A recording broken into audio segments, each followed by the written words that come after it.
श्री महाकाली महालक्ष्मी महासरस्वती देवतायै नमः।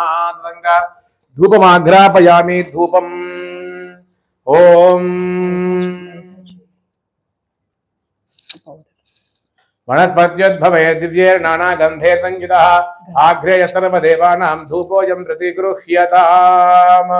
अम्बाशूलधनुः कुशाङ्कुशधरी अर्धेन्दुबिम्बाधरी वाराही मधुकैटभप्रशपटी वाणी रमा सेविता मल्लद्यासुरमुक्तदैत्यमधिनी माहेश्वरी अंबिका चिद्रूपी परदेवता भगवती श्रीराजराजेश्वरी अम्बा दृष्टि विनाश पालनकरी आर्या संशोभिता गायत्री प्रणवाक्षरा मृतरथः पूर्णा सुसंधीकृता ओंकारी विनुता सुरार्चितपदा उद्दंड दैत्यापः चिद्रूपी परदेवता भगवती श्रीराजराजेश्वरी अम्बा शाश्वत आगमादि विनुता आर्या महादेवता या ब्रह्मादि पिपीलिकांत जननी या वै